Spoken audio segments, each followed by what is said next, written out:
Hello guys, we are starting with the PT365 environment session 3, and today's first topic is land degradation.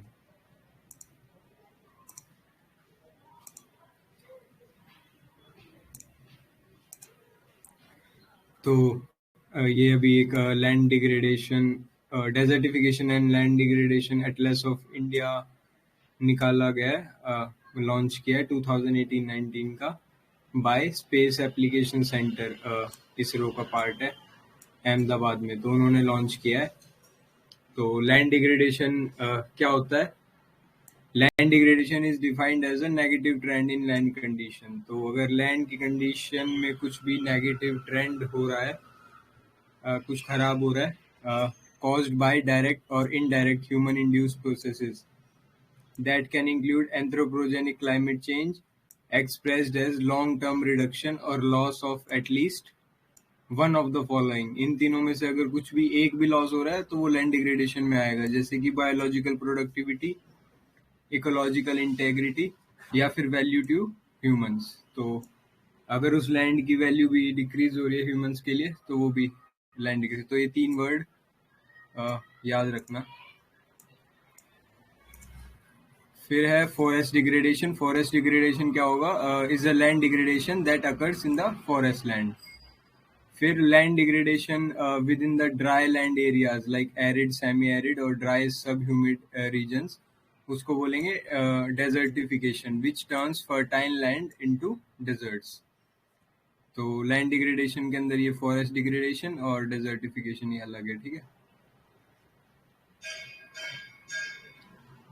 फिर क्या क्या impact हो सकते हैं इसके? एक तो सोशो इकोनॉमिक इम्पैक्ट होगा कि लैंड की प्रोडक्टिविटी कम हो जाएगी, तो जो भी लोग उस पर डिपेंडेंट है, फार्मर्स वगैरह उस लैंड पे, तो उनकी लाइफ थ्रेटन आ जाएगी, उनकी इनकम रिड्यूस हो जाएगी, ये सब। और लैंड की जो एबिलिटी है टू स्टोर वाटर वो कम हो जाएगी, तो वाटर स्कैरिसिटी हो जाएगी। और अगर जो सोसाइटल तो अगर वहां पर लैंड की प्रोडक्टिविटी सब कुछ कम हो गया तो कमाई खत्म हो जाएगी, तो लोग माइग्रेट करना शुरू कर देंगे। फिर हेल्थ पे क्या असर होगा कि जूनोटिक डिजीजेस बढ़ जाएंगी, water and food borne diseases बढ़ जाएगी, रेस्पिरेटरी डिजीजेस बढ़ जाएंगी। जूनोटिक डिजीजेस मतलब जो कि एनिमल से और ह्यूमंस में आती है, उसको बोलते हैं जूनोटिक डिजीजेस। तो higher threats of malnutrition from reduced food and water supplies. फिर एनवायरनमेंट पे क्या इम्पैक्ट होगा कि एक्सट्रीम वेदर इवेंट्स हो जाएंगे और क्लाइमेट चेंज को भी कंट्रीब्यूट करेगी ये चीज। तो ये है इसमें। और फिर एक ये पॉजिटिव फीडबैक साइकिल है। तो ये क्या होता है कि climate change also exacerbates the rate and magnitude of several ongoing land degradation processes and introduces new degradation patterns। हाँ, तो जो क्लाइमेट चेंज है वो लैंड डिग्रेडेशन को प्रमोट करेगा, फिर लैंड डिग्रेडेशन भी क्लाइमेट चेंज को वो करेगा, प्रमोट करेगा। तो मतलब वो एक लूप सा बन जाएगा, तो उसको बोलेंगे पॉजिटिव फीडबैक साइकिल। तो एक ये ऐसा टर्म है लैंड डिग्रेडेशन न्यूट्रलिटी। तो ये क्या होता है कि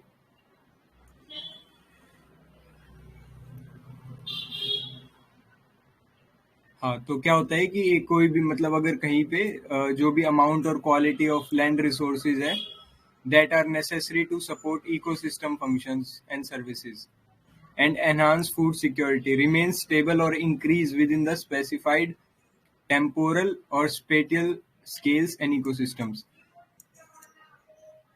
तो अगर जो भी हमारे लैंड रिसोर्सेज है उसकी क्वालिटी और वो सब है जो कि नेसेसरी है इकोसिस्टम को सपोर्ट करने के लिए, वो स्टेबल रहती है या फिर इंक्रीज कर जाती है विद इन द इकोसिस्टम, तो उसको लैंड डिग्रेडेशन न्यूट्रलिटी बोल देंगे।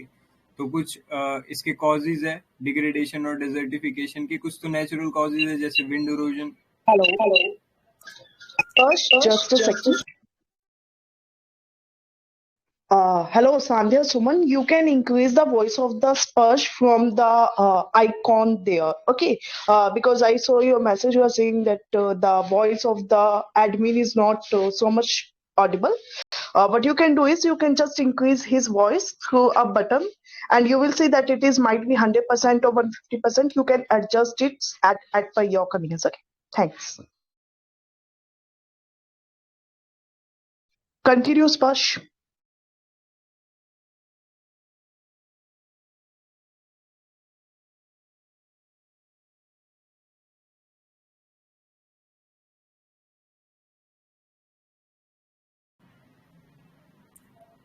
हाँ, तो कुछ नेचुरल कॉजेज है इसके लिए। एक तो विंड इरोजन, वाटर इरोजन, और फिजिकल कॉजेज है, केमिकल कॉजेज है, फॉरेस्ट फायर वगैरह, ये सब परमाफ्रॉस्ट थ्रोइंग हमने कल देखा था। फिर कुछ एंथ्रोपोजेनिक है, जैसे कि एग्रीकल्चर एक्टिविटीज बहुत ज़्यादा जो है उसके अंदर ओवर यूज हो रहा है फर्टिलाइजर्स का और ये सब, और pressure of population, land use changes, climate change, pollution, तो ये सब कॉजेज हैं। फिर आते क्या स्टेटस है इंडिया के अंदर लैंड डिग्रेडेशन और डेजर्टिफिकेशन का। तो जो ये एटलस है इसने कुछ मतलब की फाइंडिंग्स इसकी देखते हैं। तो क्या क्या की फाइंडिंग्स है कि एक तो जो 29% एरिया है of the total geographical area of India is under land degradation during 2018-19। तो ये चीज याद रखना। और काफी ज्यादा इंक्रीज कर गया वो 11-12 से मिलियन हेक्टेयर, और वो 97 मिलियन हेक्टेयर हो गया। फिर हाँ, तो क्या क्या क्या प्रोसेस रिस्पॉन्सिबल है डेजर्टिफिकेशन के लिए हमारी कंट्री में। सबसे ज्यादा जो रिस्पॉन्सिबल है वो है वाटर इरोजन, जो कि 11% कंट्रीब्यूट करता है, फॉलोड बाय वेजिटेशन डिग्रेडेशन जो कि 9% कंट्रीब्यूट करता है। फिर आता है लास्ट में विंड इरोजन। तो ये वाला पॉइंट याद रखना कि वाटर इरोजन का कंट्रीब्यूशन सबसे ज्यादा है। फिर आता है स्टेट वाइज फाइंडिंग। तो स्टेट वाइज में सबसे ज्यादा जो एरिया जो डिग्रेडेड है वो है राजस्थान, फिर महाराष्ट्र, गुजरात, कर्नाटका, और फिर ऐसे फिर डिक्रीजिंग ऑर्डर है इनका। और जो ये झारखंड, राजस्थान, दिल्ली, गुजरात, गोवा है, इनमें तो more than 50% area is under desertification और डिग्रेडेशन। फिर इससे लैंड डिग्रेडेशन से रिलेटेड एक कन्वेंशन है हमारी, United Nation Convention to Combat Desertification. कब एस्टैब्लिश हुआ था? 1994 में। तो और ये हाँ, एक लीगली बाइंडिंग वो है ये एग्रीमेंट। तो ये भी इम्पोर्टेंट है। उसके बाद it addresses areas known as drylands where some of the most vulnerable ecosystems and people can be found. तो इंडिया भी इसका एक पार्टी है और इंडिया ने साइन भी किया हुआ, रेटिफाई भी किया हुआ। फिर एक 2019 में ये दिल्ली डिक्लेरेशन हुआ था। तो इसमें हमने अडॉप्ट किया था कि we will focus on better access and stewardship over land with gender sensitive transformative projects. तो ये दिल्ली डिक्लेरेशन याद रखना। फिर आता है इनिशिएटिव्स लॉन्च्ड अंडर यूएनसीसीडी। तो इसके अंदर इंडिया ने कौन कौन से ये लॉन्च किया है। हाँ, मतलब इंडिया ने नहीं, सबने किसने लॉन्च किया। एक तो land degradation neutrality target setting programme. तो हमने लैंड डिग्रेडेशन न्यूट्रलिटी पहले देखा था। तो UNCCD in collaboration with multiple international partners are supporting interested countries with their national land degradation neutrality targeting process. तो इसमें याद रखना कि इंडिया भी है और कमिट किया है हमने टू हमने टारगेट सेट करेंगे इसके लिए लैंड डिग्रेडेशन न्यूट्रलिटी के लिए। फिर एक इसके लिए फंड भी बनाया गया है। तो ये ऐसा पहला फंड होगा जो कि पब्लिक मनी को यूज करेगा to raise private capital. Outlook है।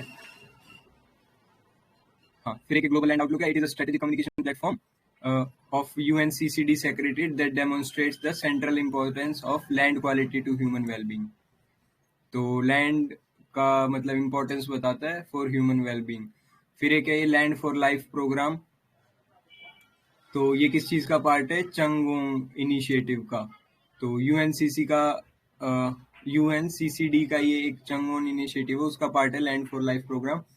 This programme seeks to address the challenges of land degradation, desertification and mitigation of drought. फिर एक बॉर्न चैलेंज है, तो ये ये भी इसी से रिलेटेड है, डिग्रेडेड एंड डिफोरेस्टेड लैंड। और इंडिया ने भी मतलब इसमें एक प्लेज लिया हुआ है कि हम रिस्टोर करेंगे 21 million hectare of degraded and deforested land by 2030।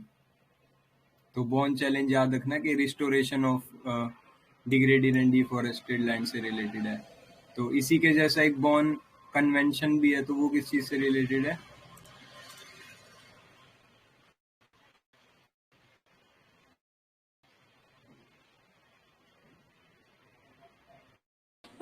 Migratory species के लिए।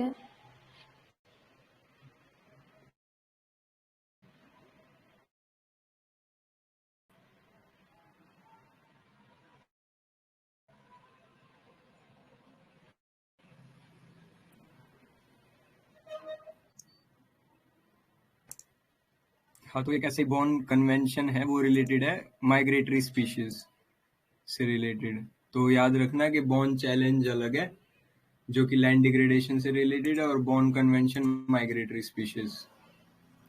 तो कुछ कुछ जो टर्म्स है वो याद रखना, उनका डिफरेंस। फिर आता है global initiative on reducing land degradation. तो ये क्या बोलता है कि हम जो भी प्रिवेंट करेंगे, हॉल्ट करेंगे और रिवर्स करेंगे लैंड डिग्रेडेशन को with in G20 member states globally. तो याद रखना कि global initiative on reducing land ये G20 कंट्रीज के लिए। फिर है कि रेड प्लस, तो हमने कल रेड देखा था, तो ये एक रेड प्लस है, तो ये भी PYQ है। It is a mechanism developed by parties of UNFCCC. It creates financial value for carbon stored in forests by offering incentive for developing countries to reduce emissions and invest in low carbon paths for sustainable development. तो ये भी PYQ है, तो इसके बारे में याद रखना रेड प्लस, कि ये डेवलपिंग कंट्रीज को सपोर्ट करता है। और इसके अंदर एक थोड़ी सी एक्स्ट्रा चीज है कि ये वो कार्बन स्टॉक वगैरह के बारे में भी बात करता है, और इनडायरेक्टली पॉवर्टी एलिवेशन।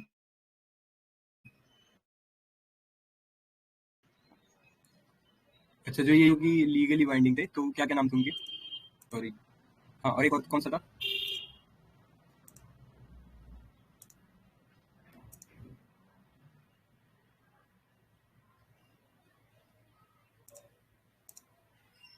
हेलो, आवाज आ रही है क्या? रिपीट।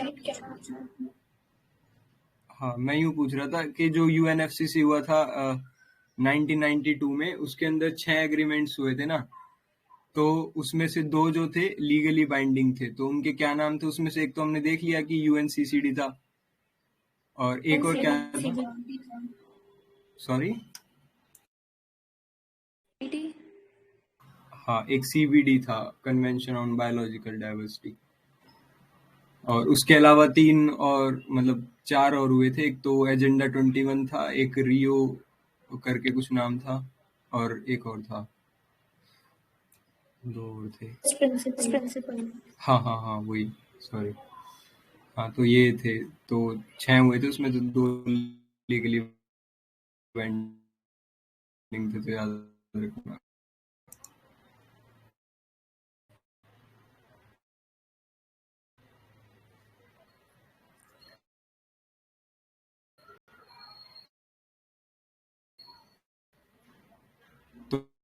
तो इंडिया भी ये CCD का टारगेट स्टडी तक।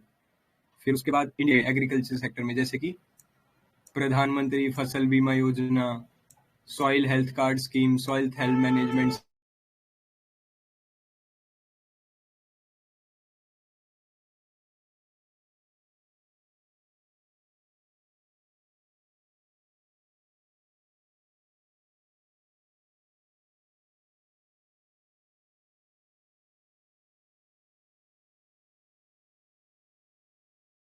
Is class still going on? I cannot hear anything.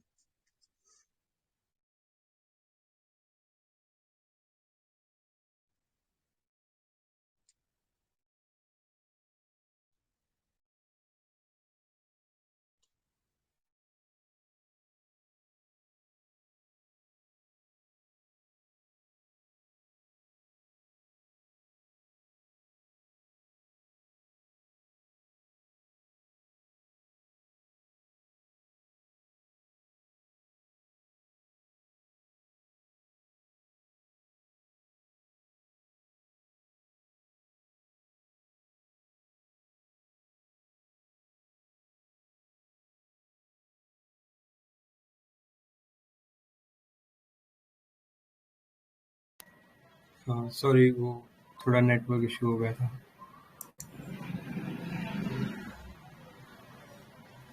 तो एक बोल्ड प्रोग्राम करके है, बोल्ड प्रोजेक्ट, तो ये KVIC ने शुरू किया था राजस्थान में बैम्बू के कल्टीवेशन के लिए। तो बैम्बू एक ग्रास है जो कि बहुत फास्ट ग्रोइंग है, और इंडिया सेकंड नंबर पे आता है चाइना के बाद इन बैम्बू डाइवर्सिटी। और बेनिफिट्स क्या क्या है, एक तो रिड्यूस करता है इवेपोरेशन ऑफ वाटर ये, और जो भी सॉइल में डैमेजेस है उनको रिपेयर करने में हेल्प करता है। तो इसलिए बैम्बू का जो है वो कर रहे हैं हम। फिर एक यही ग्रीन ग्रेट ग्रीन वॉल बना रहे हैं हम। ये कौन जो प्रोग्राम है अफ्रीका के लिए है, अफ्रीका के साहेल रीजन के लिए। तो ये भी किसके साथ मिलके हो रहा है, UNCCD। और इसमें मैप में देख लो कि ये सारी कंट्रीज इसमें इन्वॉल्व है। सेनेगल जो ये था, सेनेगल से लेके और डिजिबूटी तक, तो यहाँ से यहाँ तक सारी कंट्रीज। जो येलो पार्ट है यहाँ पर मतलब एक ग्रीन वॉल बनाई जाएगी, तो जो ये डेजर्टिफिकेशन है और आगे ना बढ़े। तो इसमें जो हमारा फूड एंड एग्रीकल्चर ऑर्गेनाइजेशन है उसने क्या बोला है कि अगर आप $1 स्पेंड करोगे लैंड रिस्टोरेशन में थ्रू ग्रीन ग्रेट वॉल, तो आपको 1.20 वापस मिलेंगे। तो $1 के 1.20 मिलेगा, मतलब 20% का प्रॉफिट मिलेगा। फिर जो ग्रेट ग्रीन वॉल है, it will be the largest living structure on the planet, 3 times the size of great barrier reef Australia. तो काफी बड़ा प्रोजेक्ट है ये।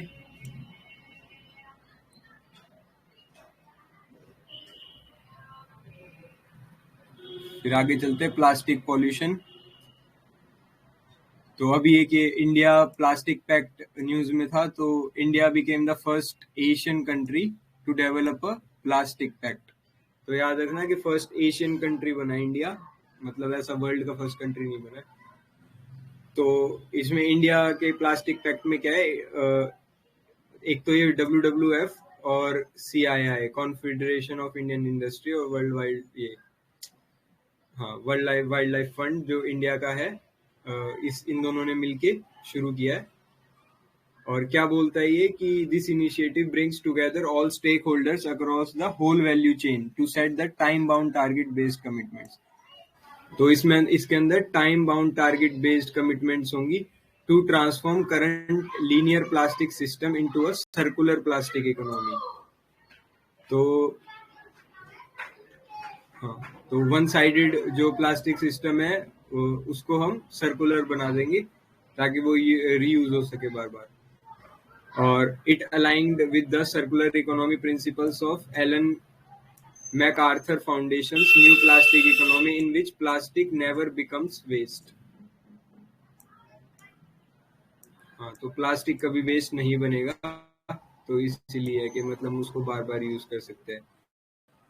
तो प्लास्टिक पैक्ट मॉडल में अभी करंटली कौन कौन सी कंट्रीज ने इम्प्लीमेंट किया हुआ है, एक तो UK, साउथ अफ्रीका और ऑस्ट्रेलिया।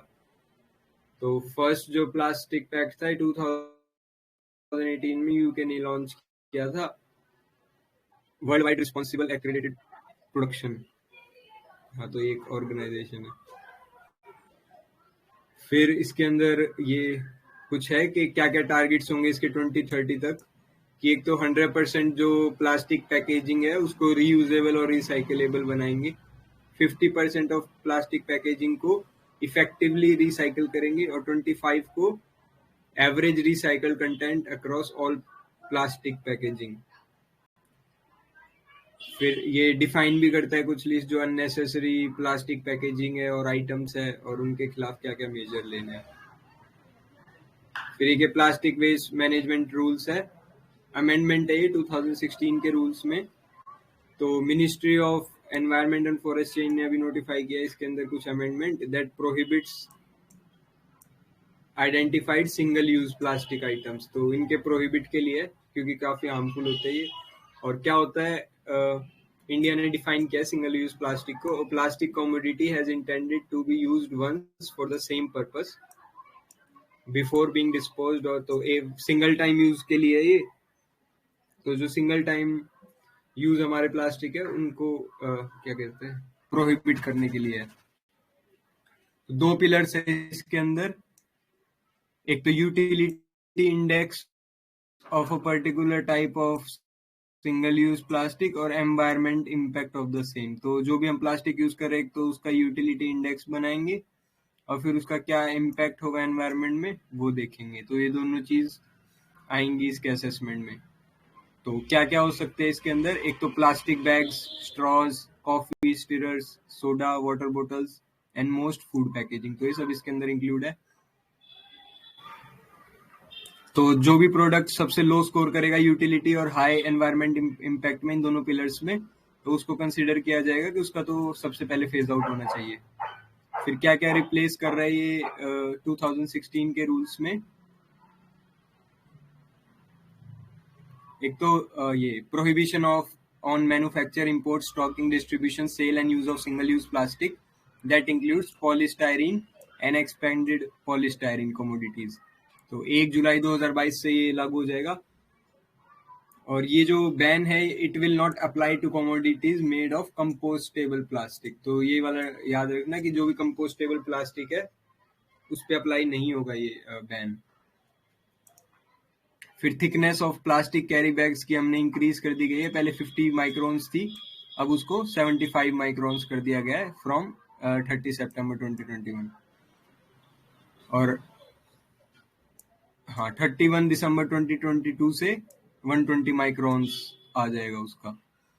तो एक्सटेंडेड प्रोड्यूसर रिस्पॉन्सिबिलिटी भी है इसमें। जो रिस्पॉन्सिबिलिटी किस किस की होगी, प्रोड्यूसर, इंपोर्टर और ब्रांड ऑनर की। तो ये है।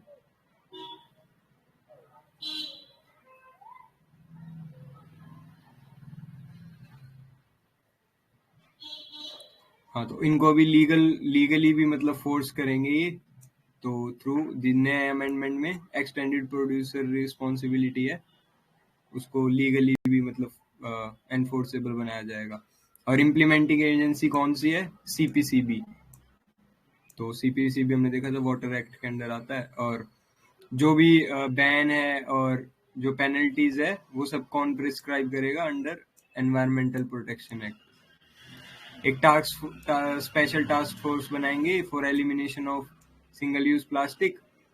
और फिर environment ministry has also set up a national level task force for making coordinated efforts in this direction. और जो भी स्टेट गवर्नमेंट्स और कंसर्न सेंट्रल मिनिस्टर डिपार्टमेंट्स है, they are also been requested to develop a comprehensive action plan for elimination of this in a time bound manner. Extended producer responsibility क्या होती है कि एक अप्रोच है जिसमें कि जो प्रोड्यूसर्स जो है वो भी रिस्पॉन्सिबिलिटी लेते हैं for management of the disposal of the products that they produce. जो भी वो प्रोड्यूस करेंगे उसकी रिस्पॉन्सिबिलिटी उनकी भी है। और ये कंसेप्ट कब इंट्रोड्यूस हुआ था, प्लास्टिक वेस्ट मैनेजमेंट अमेंडमेंट 2018 में।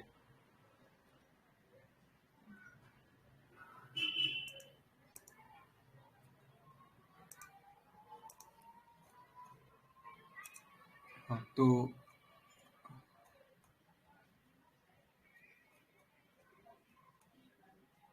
तो ये देख लो कि क्या क्या रीजंस है हमारे बैन करने के सिंगल यूज प्लास्टिक। एक तो रिसाइकिल करना इजी नहीं है, कैंसर कॉज कर सकता है, जो वाइल्ड लाइफ और मैरीन लाइफ होती है उसको मतलब किल कर सकता है, ओशंस को पॉल्यूट करता है, टॉक्सिन होता है, ह्यूज कार्बन प्रिंट है इनके। और फॉसिल फ्यूल्स को ज्यादा यूज होता है मतलब ये बनाने के लिए। तो ये सब है। और फूड चेन में एंटर कर जाएगा तो फिर वही बायो एक्यूमुलेशन वगैरह हो जाएंगी। फिर एक है ये अनप्लास्टिक कलेक्टिव। तो ये टर्म जो है, ये एक वॉलंटरी इनिशिएटिव है लॉन्च्ड बाय यूएनईपी इंडिया। तो यूएनईपी का प्रोग्राम है, तो याद ही रखना। और WWF जो हमने पहले भी पढ़े थे। और फिर ग्लो लिटर पार्टनरशिप प्रोजेक्ट। तो ग्लो लिटर, तो इसमें किसने लॉन्च किया है, International Maritime Organization and FAO। तो इन दोनों ने मिलकर लॉन्च किया है to prevent and reduce marine plastic litter for the maritime transport and fisheries sector. तो इन दोनों ने मिलकर लॉन्च किया। तो ये चीज याद रखना कि 2 ऑर्गेनाइजेशन है इसमें बड़ी। तो FAO का हेडक्वार्टर कोई बताएगा क्या कहाँ पर है?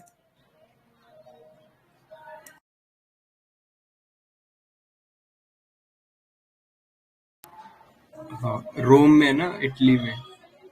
और हमने यूएनईपी का पढ़ा था कल। यूएनईपी का हेडक्वार्टर कहाँ है?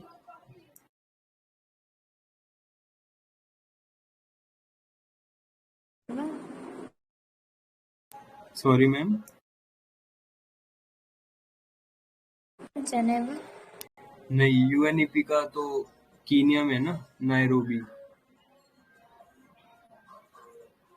तो सिर्फ यूएनईपी वो ऑर्गेनाइजेशन है जिसका मतलब थोड़ा अलग सा हेडक्वार्टर है, तो इसलिए भी इम्पोर्टेंट है, नायरोबी कीनिया। फिर एक ये यूनाइटेड नेशंस डेवलपमेंट प्रोग्राम है, यूएनडीपी। हाँ, इनका ये कुछ प्लास्टिक वेस्ट मैनेजमेंट 2018 से 2024 का कुछ प्रोग्राम चल रहा है। तो ये क्या करता है कि इन्होंने मतलब अपना ट्रिपल कर दिया है। It aims to almost triple its plastic waste management to 100 cities in India by 2024। तो इसको एक्सटेंड करने के लिए बोल रहे हैं। तो यूएनडीपी का प्रोग्राम है ये, तो अलग सा है, तो याद रखना। कौन कौन है इसमें पार्टनर्स? एक तो कोका कोला है, हिंदुस्तान यूनिलीवर लिमिटेड है। तो for building an existing system to reduce the impact of plastic waste. तो प्लास्टिक वेस्ट के रिडक्शन, हार्मफुल इफेक्ट से रिडक्शन के लिए। तो इसके अंदर क्या क्या होगा कि वही मतलब सर्कुलर इकोनॉमी की तरफ मूव करेंगे हम। प्लास्टिक सर्कुलर इकोनॉमी जो हमने पहले देखा था, और इसमें 83,000 मीट्रिक टन को कलेक्ट करेंगे और इतने सफाई साथी इससे मिलेंगे। और ये Utthan social protection programme was launch to help 9,000 सफाई साथीज। तो ये टर्म याद रखना, उत्थान। उत्थान जो कि ये यूएनडीपी के प्रोग्राम के अंडर है, और ये भी एक ऐसा सोशल प्रोटेक्शन प्रोग्राम है जो कि हेल्प करेगा सफाई साथीज को। इम्पोर्टेंट है मतलब। फिर एक ये है यूरोनीमा एफकैनम बोर्जे, तो यूएबी है। तो क्या है ये? It is a potential biodegradation agent for plastic sheet. तो एक टाइप का माइक्रो एल्गी है which produces different kind of extracellular polysaccharides, enzymes and toxins to reach with polymer sheets and break them into simple monomers। तो जो भी हमारे hard ये जो प्लास्टिक होता है उसको डिग्रेड करने के लिए, तो बस इतना नाम याद रखना। और एक माइक्रो एल्गी है।